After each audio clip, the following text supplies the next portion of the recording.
রব্বুল আলামিন নূর নবীর উপর কোরআন নাজিল করলেন আর বললেন যারা এই প্রশ্ন করবে তাদেরকে জানায় দাও কুল বিফাদলিল্লাহি ওয়া বিরহমাতিহি ফাবিযালিকা ফালইফরাহু হুয়া খায়রুম মিম্মা ইয়াজমাউন। আল্লাহু আকবার। এটা আমার কথা না, আপনাদের মসজিদের কমিটিদের কথা না। এই যে সামনে যে কোম্পানি দেখা যাচ্ছে, এই কোম্পানির স্বত্বাধিকারকে, মালিককে? হ্যাঁ, মহিবুর রহমান কি বললেন? আচ্ছা, যিনি হোক, বিশাল ব্যক্তিত্ব, উনি বিশাল সম্পদের মালিক। কথা কন ঠিক কিনা? এই বক্তব্যটা ওনার পক্ষ থেকেও নয়, বর্তমান আমাদের দেশের অন্তর্বর্তীকালীন সরকারের যিনি প্রধান আছেন, কি যেন নাম, ডক্টর ইউনূস, এটা তার বক্তব্য নয়, দুনিয়ার কোনো রাজা বাদশার বক্তব্য নয়, এমন একজনের বক্তব্য যার বক্তব্যের কাছে পৃথিবীর সব বক্তব্যগুলো নিষ্ফল এবং নিরর্থক, মূল্যহীন। চিৎকার দিয়ে বলেন সুবহানাল্লাহ। সেই বক্তব্য হচ্ছে আমার আল্লাহ। যেরকম কার?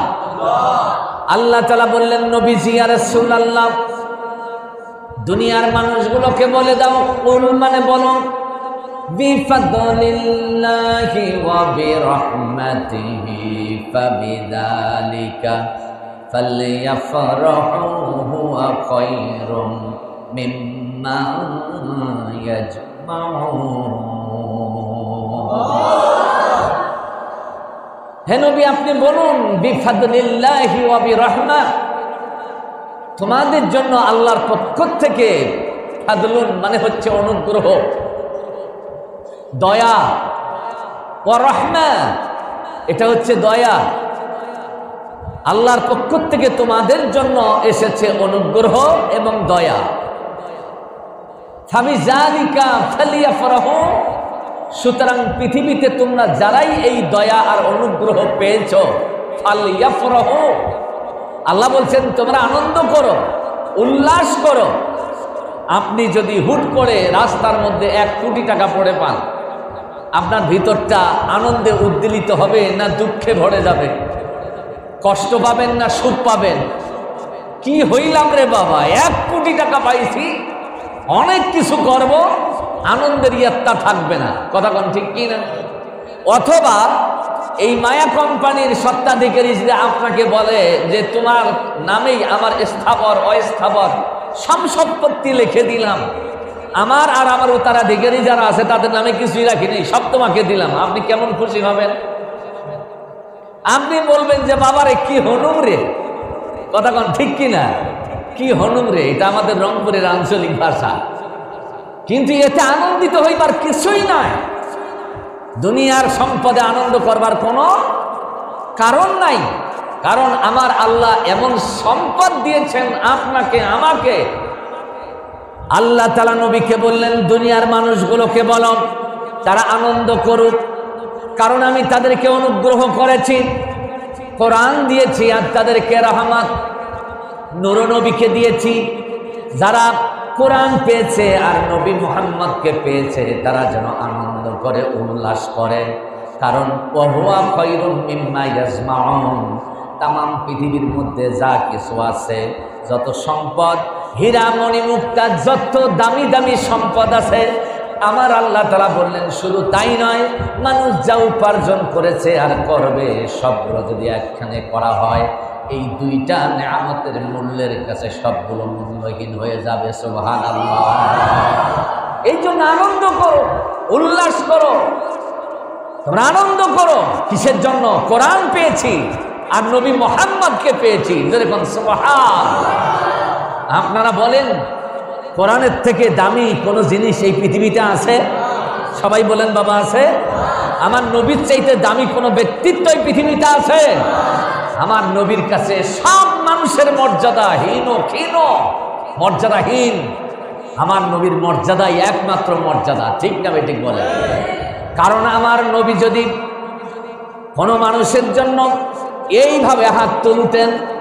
হাত তুলতে দেরি হতো, নবীজির দোয়াখানা আল্লাহ তাআলার দরবারে কবুল হতে দেরি হতো না।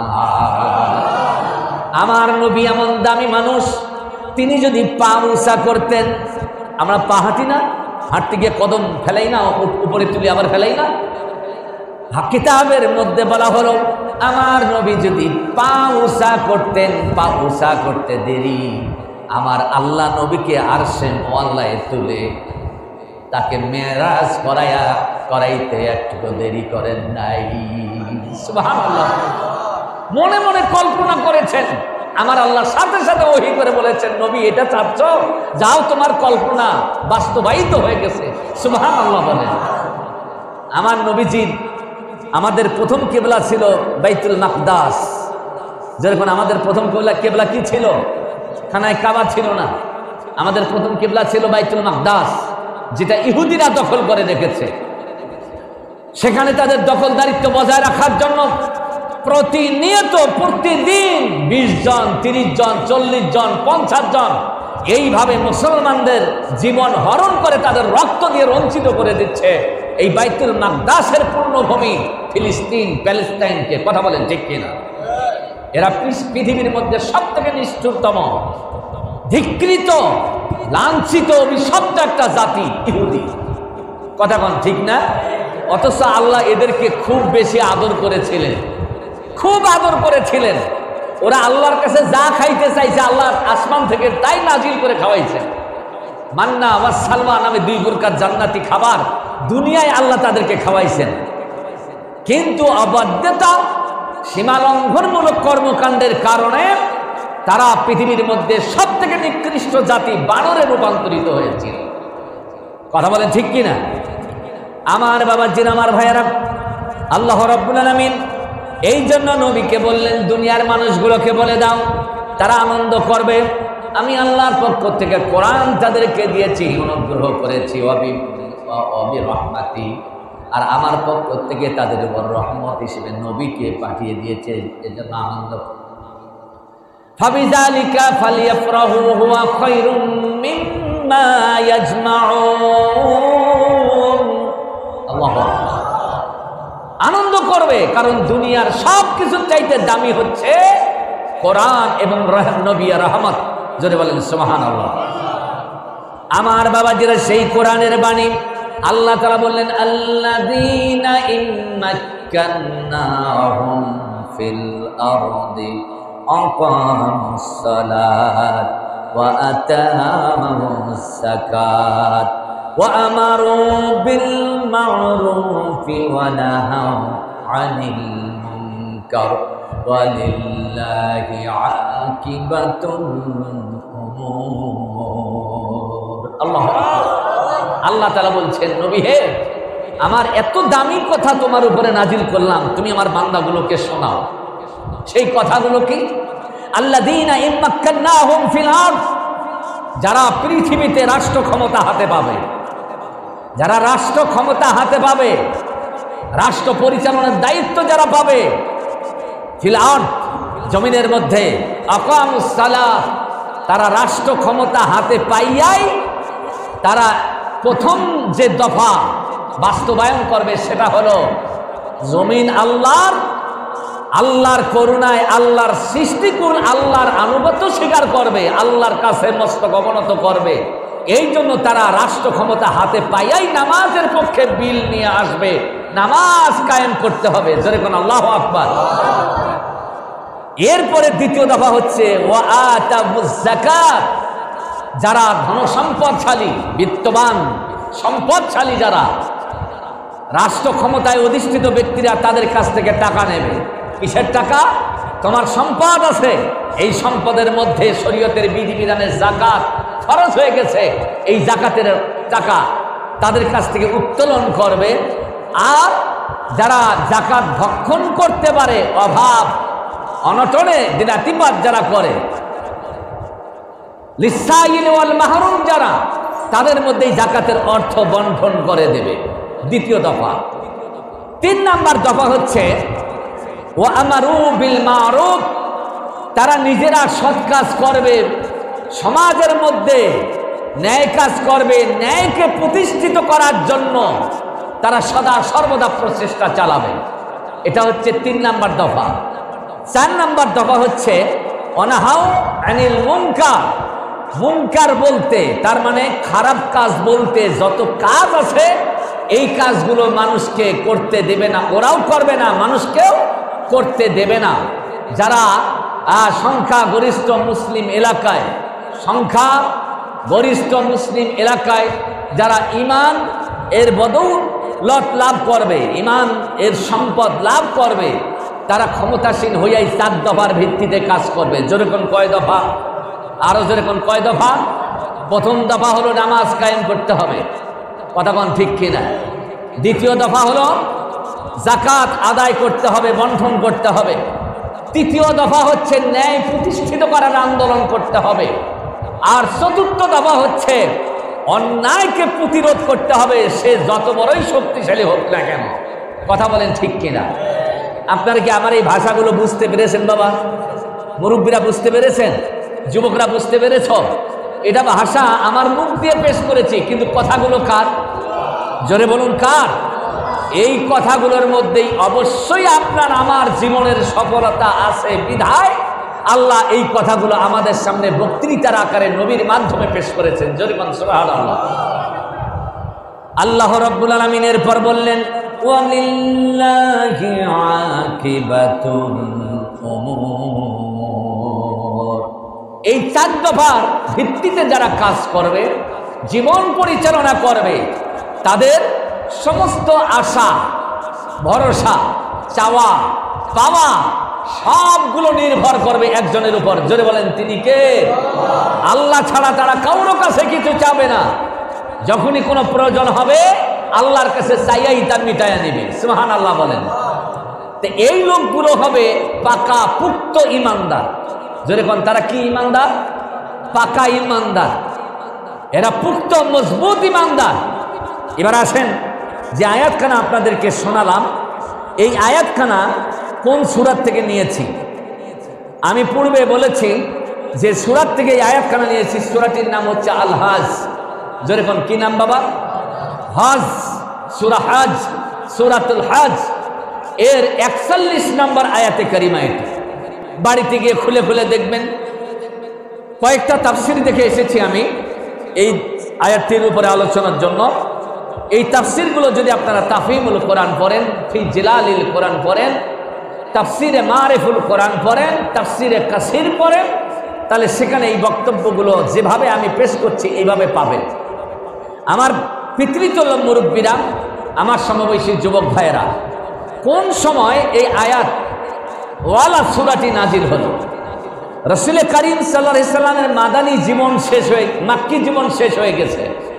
মাক্কি জীবন শেষ, মাদানী জীবনে তিনি পদার্পণ করেছেন। কয়েকটি বৎসর অতিবাহিত হয়েছে। বনু মুস্তালিকের যুদ্ধ সংগঠিত হয়েছে। এই বনু মুস্তালিক যুদ্ধ থেকে ফিরে আসার পর নবী করিম সাল্লাল্লাহু আলাইহি সাল্লামের উপরে রাতের বেলায় এই সূরাটি, এই আয়াত সহ নবীজির উপরে নাজিল হলো। কোন সময় নাজিল হয়েছে? যেই সময় ছিল মদিনার মধ্যে শান্তি প্রতিষ্ঠিত করবার আন্দোলন গতিশীল করবার জন্য মানুষের মধ্যে ছিল চরম উৎসাহ উদ্দীপনা। ঠিক ওই সময় ওরা অশান্তির দাবানলে দাউ দাউ করে জ্বলে উঠছিল। তারা বলছিল শান্তি কোথায় পাই, শান্তি কোথায় পাই, শান্তি কিভাবে প্রতিষ্ঠিত হবে? আপনারা বলেন আমরাও শান্তি চাই না অশান্তি চাই? সকলেই বলেছেন কি? আমার কথাগুলো যদি বুঝতে পারেন তাহলে জবাব দেবেন, আর যদি বুঝতে না পারেন তাহলে আল্লাহর উপরে আমি তার দায়িত্বটা ছেড়ে দেব। আল্লাহ তাকে হেদায়েতের নূর ঢেলে দিক। সবাই বলুন আমিন। আমি তো বিদেশ থেকে আসি নাই যে আমার ভাষা ভিনদেশি হবে, আপনারা বুঝতে পারবেন না। হিন্দিতে কথা বলতে পারি, কিন্তু হিন্দিতে বলছি না, বাংলা ভাষায় বলছি, যে ভাষাটা আপনার আমার। কথা বলেন ঠিক কিনা? আরবিতে কথা বলতে পারি, কিন্তু আরবিতে বলছি না, কারণ আরবি আপনার মাতৃভাষা না। আপনার আমার মাতৃভাষা যেটা, আমি সেটাই বলছি। সুতরাং বোঝার ক্ষমতা আপনাদের কারোর নাই, এটা বললে আমি বিশ্বাস করব না। কথা কোন ঠিক কিনা? আমি যা বলছি এটা বোঝার মতো ক্ষমতা আপনাদের আছে, সুতরাং বোঝার জন্য আপনারা চেষ্টা করবেন। আমার বাবাজিরা, এখন আসুন, যেই সময় এই আয়াত নাজিল হলো সেই সময় মদিনাওয়ালারা শান্তি চাই, শান্তি চাই, অশান্তির থেকে তারা মুক্তি চাওয়ার জন্য কালক্ষেপণ করছিল। রাসূল কারীম সাল্লাল্লাহু আলাইহি সাল্লাম শান্তি প্রতিষ্ঠার লক্ষ্যে মদিনা মুনাওয়ারার মধ্যে তিনি দায়িত্বশীল হইয়া এবার ভূমিকা পালন করা শুরু করে দিলেন। মদিনাবাসী তার কাছে আসতে থাকলো। আমার নবীজি দাওয়াত পেশ করলেন, মান দাখালা ইসলামান ফাহুয়া সালিমুন, যে ইসলামে দাখিল হয়েছ তা শান্তি এবং নিরাপত্তার গ্যারান্টি পেয়েছ। সুবহানাল্লাহ বলে। ইসলাম শান্তির কথা বলে, ইসলাম মুক্তির কথা বলে, ইসলাম ন্যায়ের কথা বলে, ইসলাম অন্যায়ের বিরুদ্ধে গর্জে উঠে। কথা বলেন ঠিক না বেটি? কিন্তু দুঃখজনক হলো সত্য, আমরা বাংলাদেশের মুসলমান সংখ্যাগরিষ্ঠ জাতি, যাদের ধর্ম, যাদের বিশ্বাস হচ্ছে ইসলাম, কথা কোন ঠিক না? কিন্তু আমরা শান্তি পাইনি, আমরা মুক্তি পাইনি, আমরা নিরাপত্তা পাইনি। স্বাধীনতার বয়স কত আমাদের? চট করে একজন বলে, 53 বছর, 52 বছর শেষ, 53 বছর চলমান। এই 53 বছর ধরে আমাদের দেশ যারা স্বাধীন করেছে তারা মুসলমানদের ভোট নিয়েই ক্ষমতাসীন হইয়া দেশ পরিচালনা করেছিল। কথা বলেন ঠিক কি না? আমাদের দেশ যারা পরিচালনা করেছে স্বাধীনতার পর থেকে অবশ্যই তারা ভারত থেকে ভাড়া করা হিন্দু লোকেরা এসে এ দেশ চালাবার দায়িত্ব নিয়েছেন তা নয়। আমার দেশের কালিমাওয়ালারা মুসলমান পরিচয়ে তারা এ দেশের শাসনভার হাতে নিয়েছিল। কথা বলেন ঠিক কি না? কিন্তু আমাদের চাওয়া যেটা, আমরা শান্তি চাই, মুক্তি চাই, চাই ন্যায় প্রতিষ্ঠিত হোক, অন্যায় বিরোধিত হোক। আমাদের এই চাওয়ার মুখে তারা বৃদ্ধাঙ্গুলি দেখাইয়া বাংলাদেশের 18 কোটি মুসলমানকে বারবার তারা জলাঞ্জলি দিয়েছে, তাদেরকে নির্যাতন করেছে, নিপীড়ন করেছে। কথা বলেন ঠিক না বেঠিক? যার বাস্তব দৃষ্টান্ত হচ্ছে বিগত 16টি বছর বাংলাদেশের মুসলমানদেরকে স্বাধীনভাবে কথা বলতে দেওয়া হয় নাই, স্বাধীনভাবে শ্বাস প্রশ্বাস নিতে দেওয়া হয় নাই। যেখানেই মুসলমানেরা আওয়াজ তুলেছে ওইখানে জুলুম নির্যাতন চালিয়ে তাদের কণ্ঠকে থামিয়ে দেওয়ার ঘৃণ্য পায় তারা করেছিল। ভারতের মদত পুষ্ট আমাদের দেশের অপরাধীদের একটা অংশ। কথা বলেন ঠিক না বেঠিক? সম্মানিত বন্ধুগণ, এটা দুঃখজনক হলো সত্য। তারা যদি বলতো আমরা মুসলমানদের ভোট না নিয়েই ক্ষমতায় যাব, বাংলাদেশের মধ্যে সম্ভব না। আমি কি ভুল বলছি না ঠিক বলছি? অন্ততপক্ষে আপনাদের এলাকা, এই যে পীরগাছা কাউনিয়া, দুটা মিলেই তো এক আসন।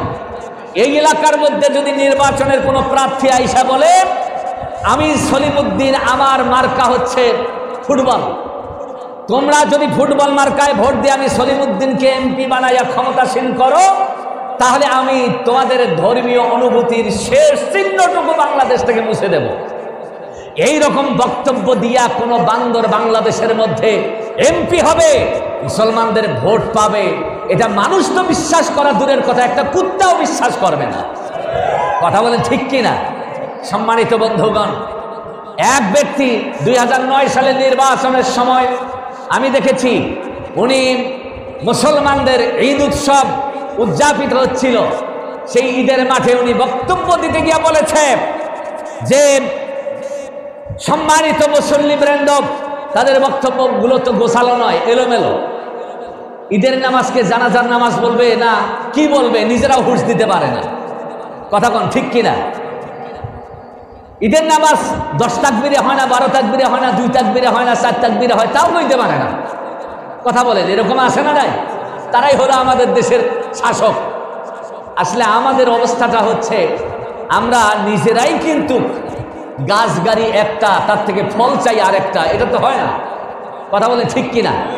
আপনি যদি আম গাছ গাইরা, এই আম গাছ গাইরা যদি আপনি পরিবারের সদস্যদেরকে নিয়ে 10 বছর বা 15 বছর বা 20 বছর পর আল্লাহর কাছে দোয়া করে বলেন, আল্লাহ পরিবারের সব সদস্যরা মিলা দোয়া করতেছি, আমার বাড়িতে কাঁঠাল নাই, কাঁঠাল গাছ নাই, একটা আম গাছ লাগাইছি, তা দয়া করে এইবার আম না দিয়ে তুমি আম গাছে আমাদের জন্য কাঁঠাল দিয়ে দাও, আপনাদের দোয়া কি কবুল হবে? আর দোয়া কবুল হওয়ার সম্ভাবনা কি আছে? আপনি গাছ গাড়বেন একটা, ফল চাবেন একটা, তা তো হবে না। কথা কোন ঠিক কি না? দোষ হলো আমাদের। আমরা বারবার চোরদেরকে দায়িত্ব দিয়েছি রাষ্ট্র চালাবার জন্য।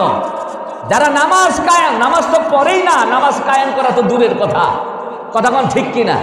আর আল্লাহ বলছেন আকামুস সালাত, এরা মুসলমানদের দেশে ক্ষমতাসীন হইয়াই তারা নামাজের পক্ষে আইন পাশ করবে।